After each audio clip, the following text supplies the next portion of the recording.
This is everyone in the group. I am Thomas. I'm Charlie. I'm Sam. I'm Josh. I'm Sam King. And I'm Morgan. This is an overview of what we will be covering in our presentation today.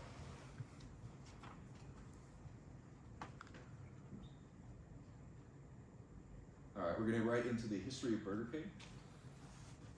So, originally it was called Insta Burger King, and it was founded in 1953 by Keith J. Kramer and his stepfather, Matthew Burns. When they decided to open a burger restaurant, they wanted something to set them apart from the competition. They decided to purchase the rights to a piece of equipment called the Insta Broiler, giving location the name Insta Burger King. The business started with a small handful of restaurants that two men would let their college friends manage and operate. They would sell burgers for 18 cents each and lacked many distinct features of modern day Burger King, such as the Whopper. It was not all smooth sailing, however. The two owners soon came into hard times just after a few years of operation. This would become almost a running theme for Burger King. In one of their locations, two other men by the names of James McLemore and David R. Edgington managed and saw great potential in the struggling company. In 1959, the two men decided to purchase all of Insta Burger King and started making drastic changes to the company and image, many of which have become iconic staples of the fast food industry. While operating their previous Insta Burger King, the new owners discovered the piece of equipment, the Insta Broiler, did not live up to the founders' expectations. It was prone to damaging itself, costing a lot of money to repair, and was hard to use. They invented a new piece of equipment called the Flame Broiler to replace the Insta Broiler. This also allowed them to drop the Insta, making it now Burger King. Around this time, James McLemore came up with the idea of the Whopper and became an unimaginable success, making the Whopper and Burger King synonymous with each other. A lot of these changes are still used today and help propel the company all across America with over 250 locations. However, the theme of financial hardships has been persistent almost its entire existence. In 1967, Pillsbury bought the company for $18 million, and adjusted for inflation, that's over $150 million in today's money. Pillsbury sought out to revamp the business, standardize operations, and expand the menu. These changes were positive at first, but proved to be detrimental long-term. Menu bloat, poor operating performance, and ineffectual leadership continued to bog the company down for many years. Burger King changed owners many times throughout the years until it was purchased by 3G Capital in 2010. In efforts to turn Burger King around, 3G Capital made more changes to the business. This included a new advertising agency and new ad campaigns, a revamped menu strategy, and a series of programs designed to revamp individual stores and a new restaurant concept called the BK Whopper Bar. These changes re-energized the company and brought new life back into Burger King. It has been steadily increasing relevance and profitability since. Additions to their menu such as chicken fries and the Impossible Whopper have proven to be excellent additions. Recently, Burger King has been experimenting with strange and eye-catching menu items such as their limited Black Whopper. In 2022, Burger King made $1.9 billion in revenue, cementing itself firmly as the second largest burger chain in the world. 3G Capital later merged into Restaurant Brands International, who owns it today. So I'll be covering the environmental analysis. As a fast food restaurant in America, Burger King finds itself in one of the most competitive marketplaces in the world. There are over 200,000 fast food restaurants in operation as of today, and Burger King is responsible for just under 4% of those. There's a plethora of different options, from similar burger joints like Culver's to drive-through Chinese places like Panda Express. People have almost an unlimited number of options today. The biggest competitor for Burger King, however, is still McDonald's. They are top dog.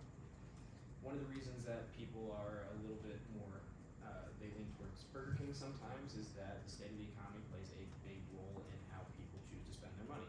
They may not spend their money on things they deem frivolous or extra during times of economic downshift, and Burger King's reasonable pricing allows them to stay in as a competitor during those times.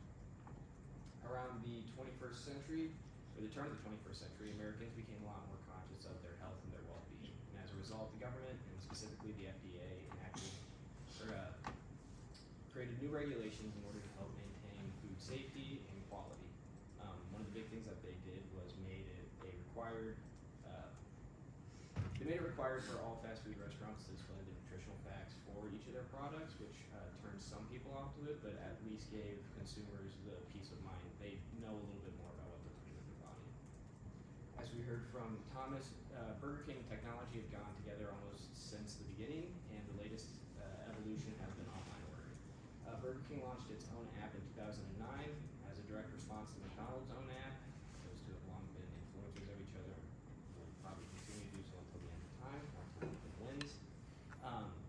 But while McDonald's has opted for more automated food production, Burger King keeps most of its food production manual in its restaurants. I won't get too much into it, but we all know about the Whopper jingle, I think. In late 2022, that kind of went off like a bomb on social media with thousands upon thousands of memes, videos, advertisements, AI creation coming after that. So whether Burger King intended to do it or not, they've hit a zenith right now where they are kind of soaring in the American culture. And from an international perspective, they went international all the way back in 1963 when they opened their first restaurant in Puerto Rico, and franchising has been Burger King's biggest weapon in order to expand internationally.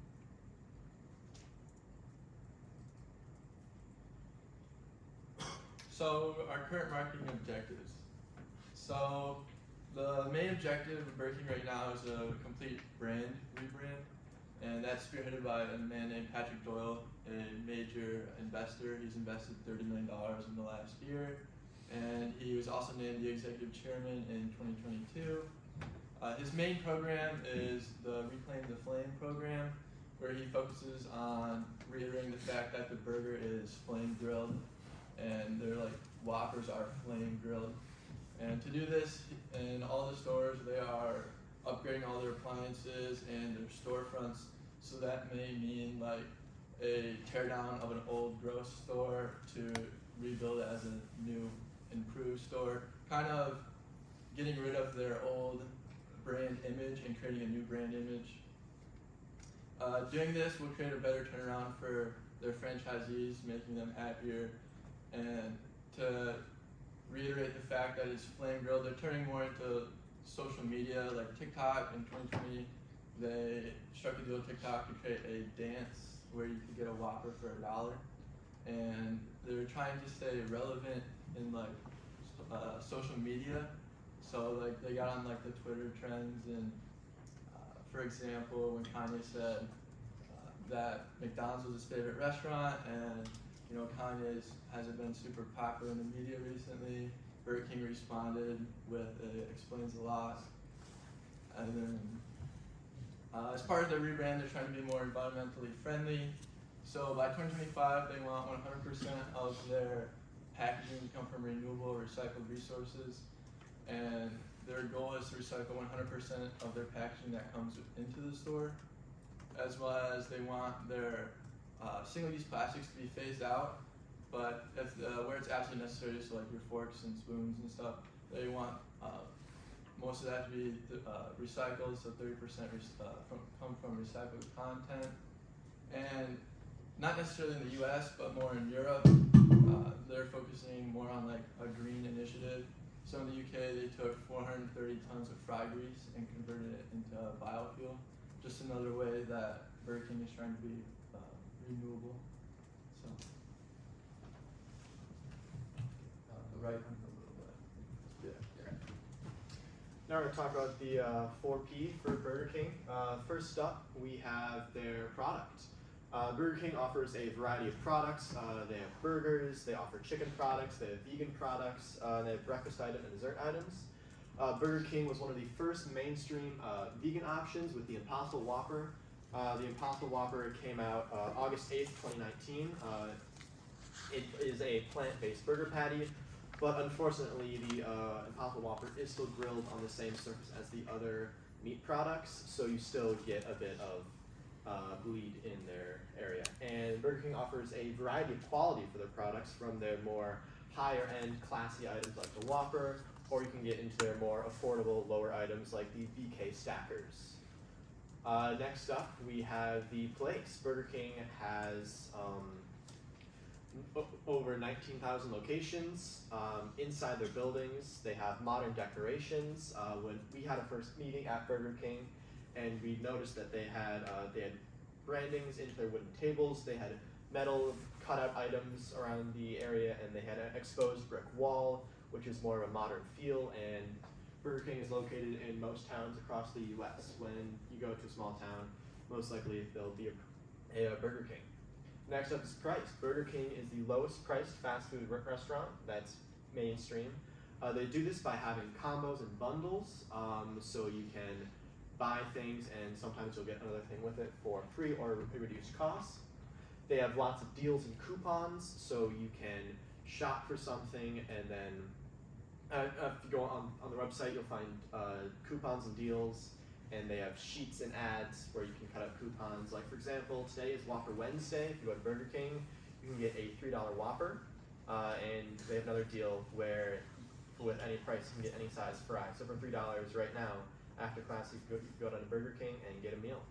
Another thing they have is the $5 Your Way, which for that it comes with a Whopper Junior, a 4-piece chicken, four-piece nugget, a small fry, and then a small drink, which brings back the affordable meal to the fast food restaurant, which has been gone for a while. And for promotion, they have a very large social media presence. Like I said, the page with coupons and newspapers, which is more promotion, and of course the new Whopper jingle, which everyone seems to know about.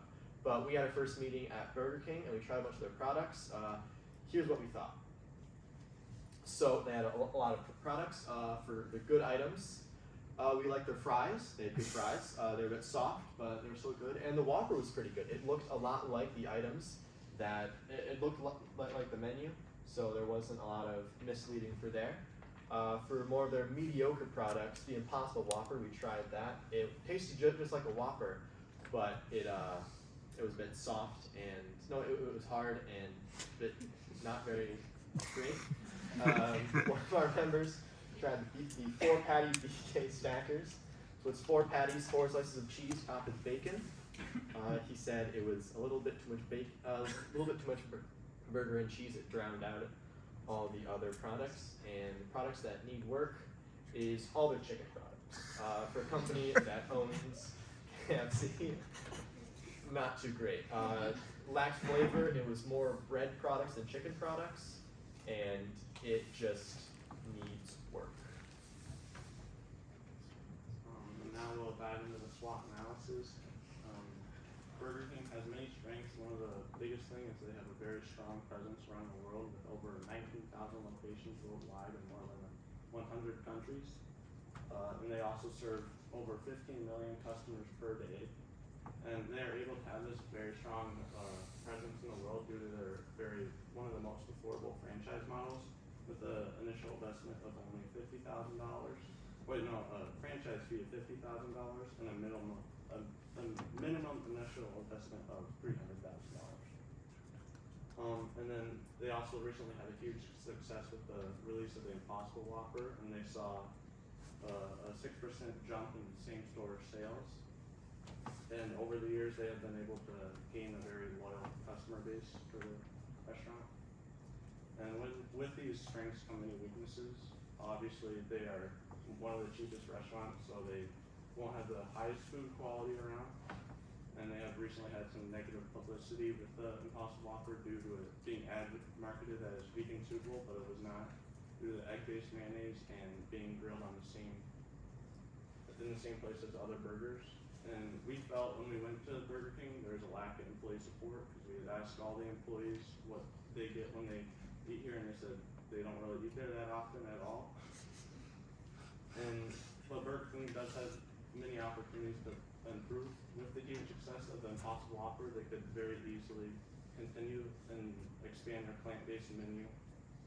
And they are owned by a parent company, Restaurants Brand International, which also owns the likes of Popeyes, Firehouse Subs, and Tim Hortons, and they could possibly do some sort of collaboration with these others. Maybe Popeyes do some of the chicken, improve their chicken.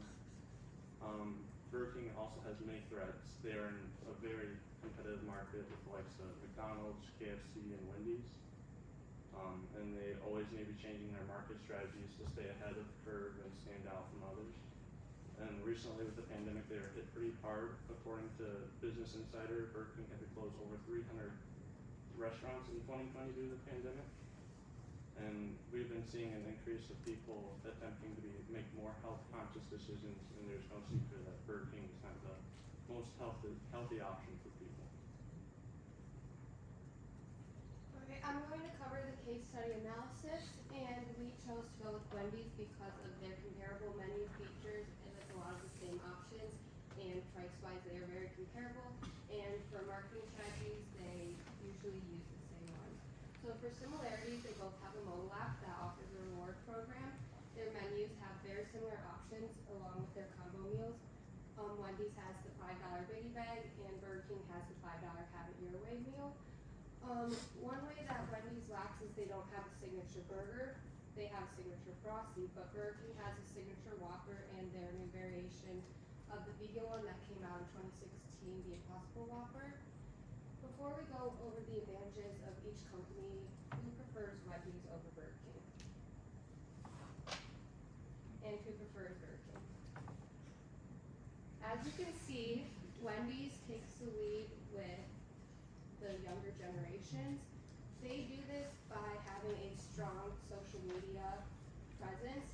They have very strong roasting, and they started this in 2017. Burger King just recently hopped on the social media trend, as Sam was talking about with TikTok and that way. But starting this late, it's going to be hard to catch up to Wendy's. Also, with their combo meals, Burger King didn't release theirs until 2022, and Wendy's has had theirs since 2015, so they're always a step behind. Now going into where Burger King has some advantages is their global footprint. They are in over 100 countries, and Wendy's is only in 29. So they have the big franchise model, which helps their global footprint. And right now they are undergoing a total brand remodel, so they are going to have a new menu within 2 years, a total facelift. And in 2022, both Wendy's and Burger King added new menu features that took a hit, and got major success. So this new menu should help their popularity grow. If Burger King wants to get ahead of Wendy's, they've been going head to head for a really long time. They're going to need to be more aggressive with their marketing strategies and not follow Wendy's lead sooner or later. And that's the end.